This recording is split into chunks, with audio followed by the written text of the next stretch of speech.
Welcome to Growing Your Firm, brought to you by Jetpack Workflow. We're here to help firms unlock the secrets to help you reach your goals faster. And now, here's your host, founder and CEO of Jetpack Workflow, David Cristello.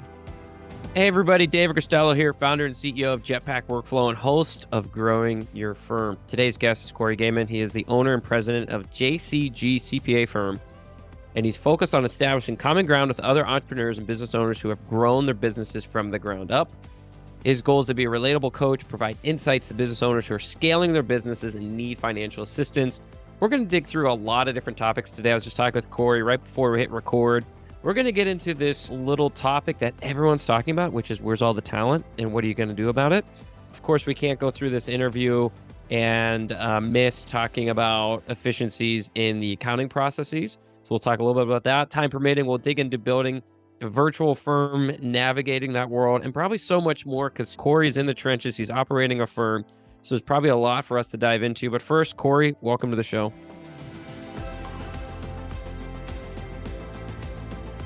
Thanks, David. I appreciate you having me. Yeah, for folks not familiar with who you are and what you do, tell us a little bit about the firm, types of clients, types of services, and team size. Sure, absolutely. I started the CPA firm on my own 9 years ago. So we just passed 9 years. And through that time, I've grown it through acquisition and natural growth and grown up to 7 offices and about 45 employees. And at this point, we are really starting to focus on our virtual side of our clientele and making sure we don't have boundaries just by the region and we can actually service clients all across the country. I warned you we'll go down rabbit holes as they come up, so That's I already all found one. So 9 years ago, fast forward, you're at 45, really great growth. You talked about organic and inorganic growth, inorganic through acquisition, of course. Looking back at your 9 years, would you wish you would have done more acquisitions or more, call it organic growth, or did you thread it perfectly? I'm curious on how you think about that. Yeah, so I really consider myself an opportunist. And so sometimes those opportunities just present themselves and you need to decide what you're going to do. Generally, for my regional clientele, I'm in a small market area. I'm in Southwest Missouri, a lot of rural area, several small towns where CPAs are just ready to retire. And this is another topic we were going to touch on later was the labor pool. It's happening on the back end too.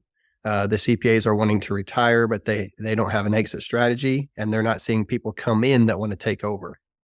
So what I found was a bit of a niche where I could grow this organization of offices where we had professionals at each office, but really we're acting as one big firm across multiple regions.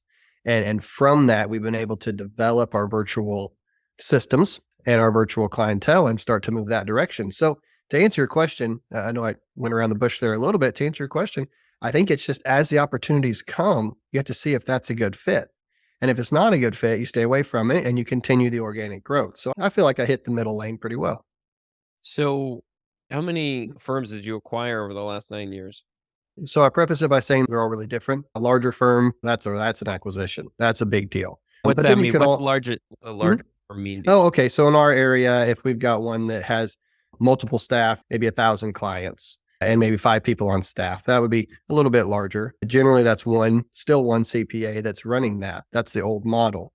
But then I've been able to just merge in a few that ran their own office and they did everything, but they're really ready to stop doing that. And they just want the administrative burden taken off. Maybe their firm is only 200 clients or 300 clients. That's almost just like hiring someone and bringing them in. And that's also an acquisition, but it's significantly different. In the end of the day, I think we've acquired 7, including all of those little merge-ins as well. But for large offices, we've acquired 5.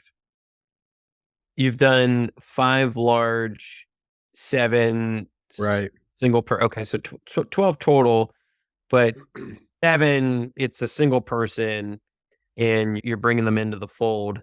Is that correct? Yeah. No, 7 is the total. So I think it's just 2 or 3 that we're bringing into the fold. So again, some of them might just have a handful of clients, but they were a good fit. They don't want that administrative burden anymore. Got it. So those smaller ones, those 2 or 3 that they don't want the admin burden anymore. That is one way of solving, call it the talent shortage. But then are those folks typically retiring pretty quickly? 2, 3, Yeah. 4, 5 years out. So you have to go So out and replace that talent. that's correct. And so generally that's their exit strategy.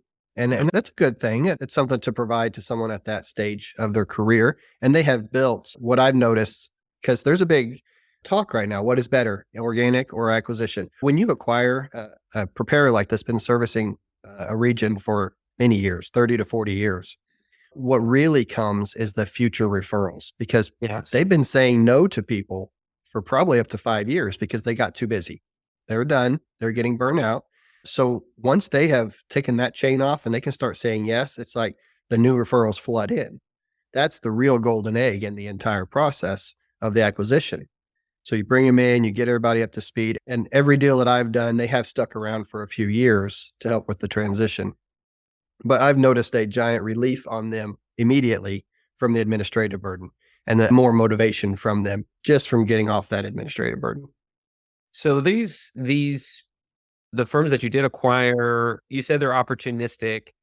I Mhm. guess help me unpack. Are they you meet them in networking groups? Are they coming to you? Sure. Or how does that even happen? How's that even get on? Yeah. So there's multiple different avenues in a small town. Generally, it's obvious. There maybe is one or two people. And so it's obvious when they're ready to retire and they'll seek me out. In the larger metropolitan areas, they might be listed with a broker. And so I've got a good relationship with a couple accounting firm brokers, which I haven't needed lately, but in the beginning I did. And they just would tip me off if someone was thinking about it or if there was a good fit for us. And then lastly, we seek out ones that maybe we've heard a rumor that they're considering retirement, and maybe we seek them out and see if it's a good fit for us and a good fit for them. And are these financed through SBA loans or existing cash flow or both, or what is it? Yeah, again, it's always a mix. We try to get a good down payment for them. We try to get through some sort of SBA loan or such. But then that owner generally will help with the transition for at least a few years. They don't want to have a loan for a long time, depending on their age and their retirement positioning. But some appreciate just having that retirement loan being paid off over some time. It's a combination of owner finance, SBA loan, and just having the cash on hand for a down payment. Okay, I love it. And you mentioned being opportunistic when you come across a great firm. What does a great firm look like? What do you Yeah. typically love to see that says, "Oh, okay, I'm going to lean in. Let's go into some. This is starting to pattern match who we love to see." What does that look like? Sure, and I will preface this by saying that's changed over time for sure. My original one was in 2018, and it was just a firm that was very similar to mine in the next town over. And it was the first one, and it was a great guy, is a great mentor that for me for several years. But now I have begun to get more picky, and I'm starting to press in on the relationships they have with their clients. We really are trying to avoid the preparers that are still definitely the preparers that are preparing tax returns in front of people. We're not interested in that at all. We don't want to have to commit to that. And then second from there, many preparers are still in person meeting with every client for an hour or two or whatever is necessary at a time. And we want to avoid those as well. We want to look at the clientele and see and ask the questions. Will they be okay with the remote relationship? Will they be okay dropping off their tax work? We have portals. We have all these remote services. Can we transition them to that process? And if they've never been exposed to it, it's likely a no. And so to me, that can either discount the price I want to give for the firm, or it can make us lose interest completely because we are really trying to lean into the remote relationships. Fortunately, now we're post COVID and those are more prevalent. We have firm owners that have put those processes in place and things are moving the right direction. It was before COVID when a lot of guys were still doing it the same way they had for 40 years. And we really need to stop looking into those. Yeah, and the discount is really just dependent on. Let's just take something simple. You have 100 clients. 25 of them are hardcore in-person clients. But you're going to discount that Right. price by 5%.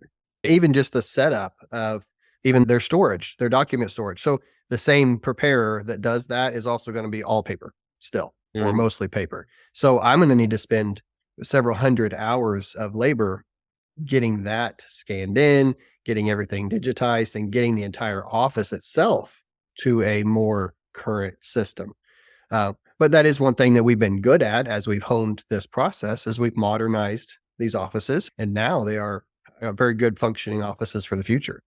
Yeah, I love that. To switch gears a little bit, let me ask you one final question on the Sure. M&A front.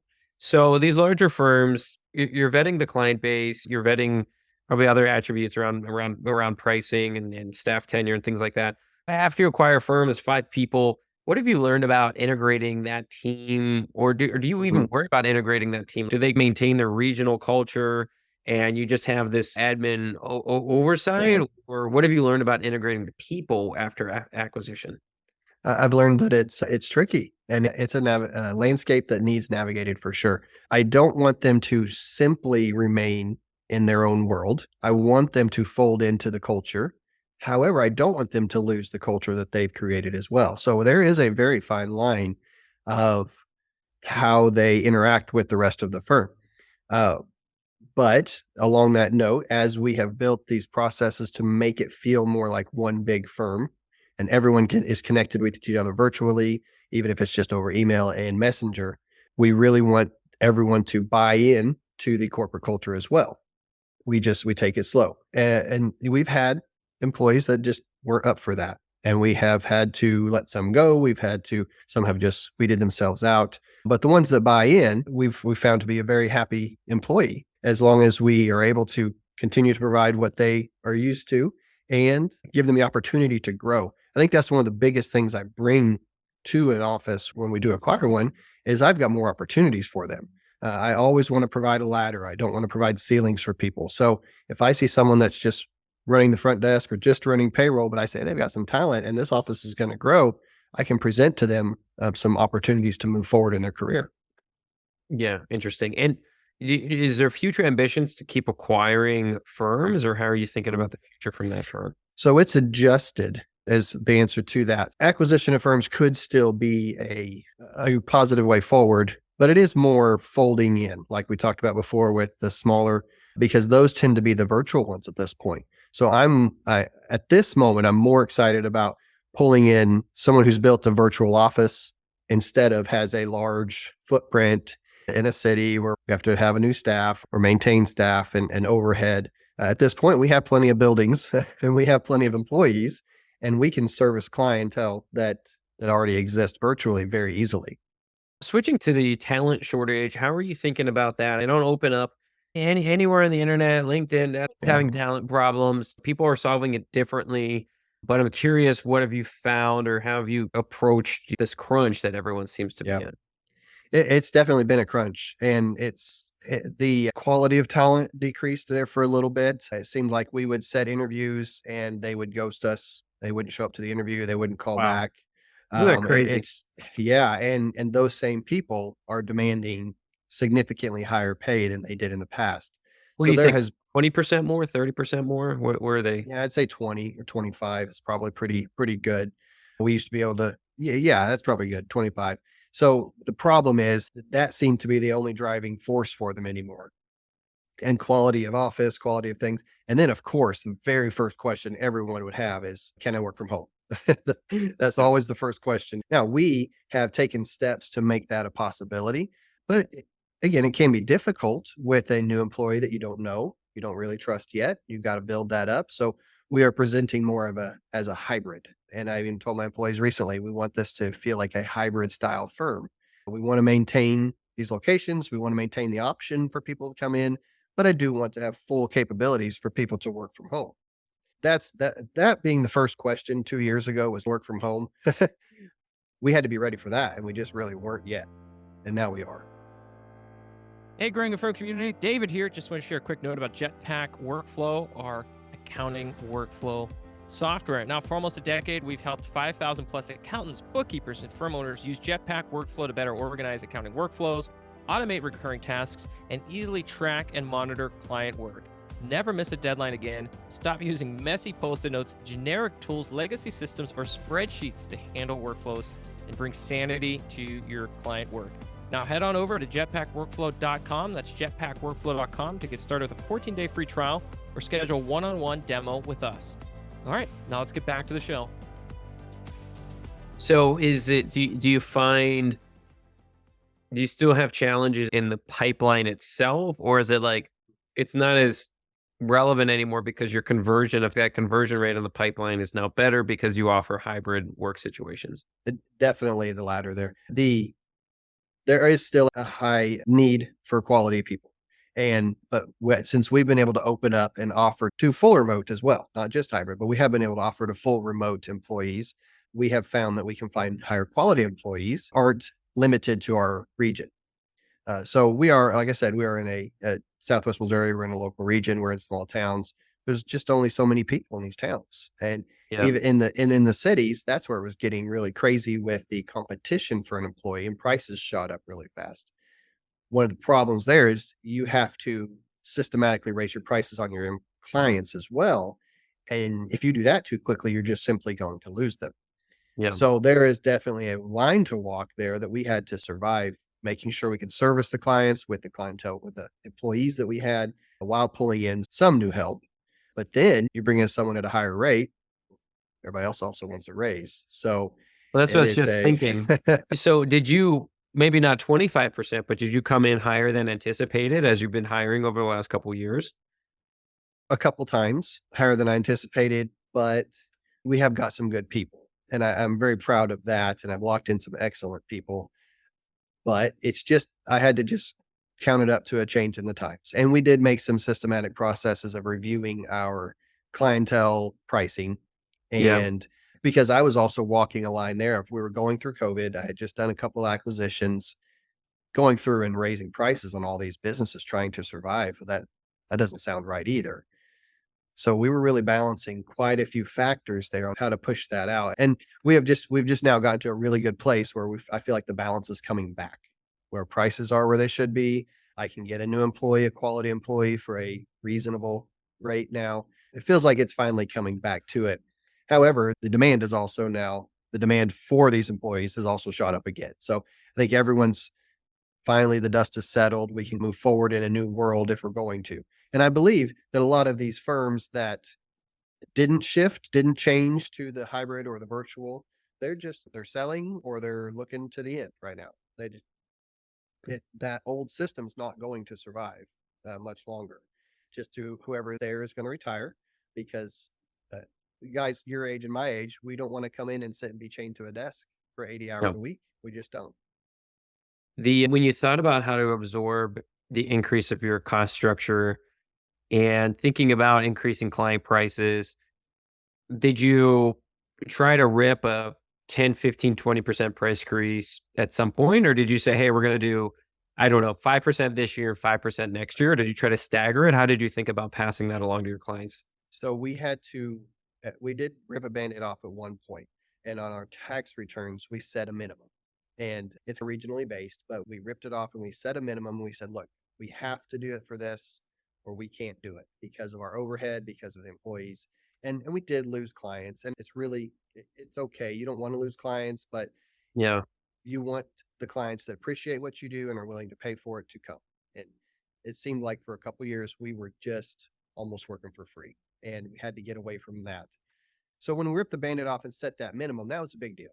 And then now it can be more systematic. It can be, okay, let's look at what pricing. Do we need to do a percentage this year on tax returns?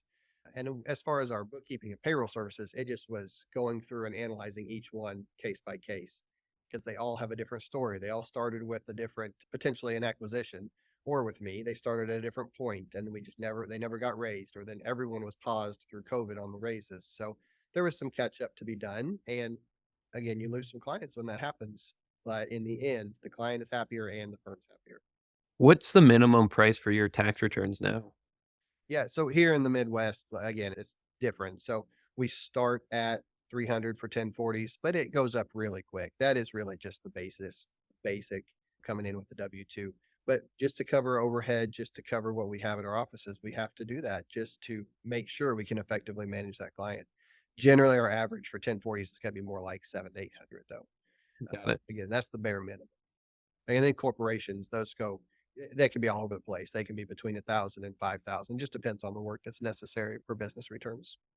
That makes sense. That makes sense. With 45 people, what is your high level organizational structure? Who's the leadership around you? What are they doing? What are their titles? How does that work?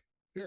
So I recently, a year ago now, I hired a COO. He's CPA, and he was a lot like me. His name's Newman, and I was able to let him do some of the actual day to day operational functions. And he covered two offices, but also is implementing processes that we use across the entire firm. That allowed me to pull out of most of that and honestly do more stuff like this, like talking with you, and more ways to grow the practice and to be overall everybody instead of worrying about the weeds all the time. But at each office, I have a leader, and that could be a CPA or an enrolled agent or just an office manager that's been with me for a while. But being a leader, it's not always the title that makes you a leader. I'm sure you know that. It's, do you have the respect of the employees? Are you able to effectively run this office smoothly with what needs to be done? So I'm entrusting a leader at each location to manage the people, to stay in contact with me if needed, or Newman, my COO, and to just make sure things run smoothly.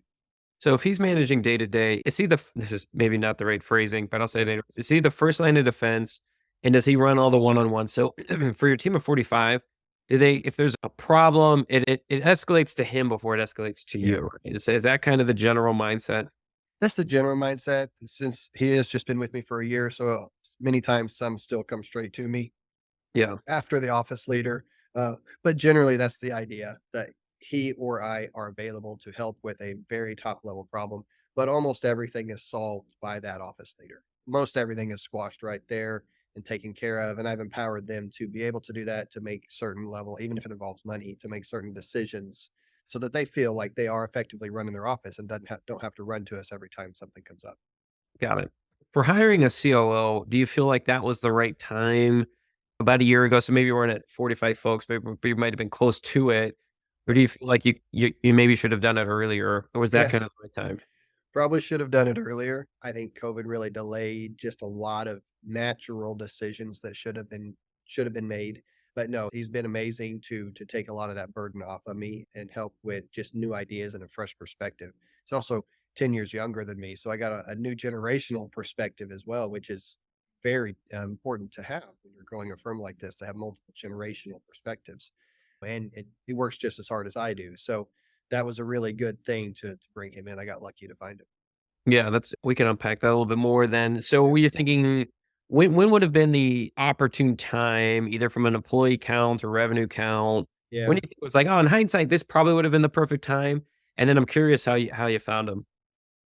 Yeah, I would have probably done it 2 years prior after maybe the 5th office. It seemed like that was a stressor point where, okay, I need some high level help now. So It can't essentially just be five office leaders. Is that kind of where right. okay. And I was still leading one of them. Okay.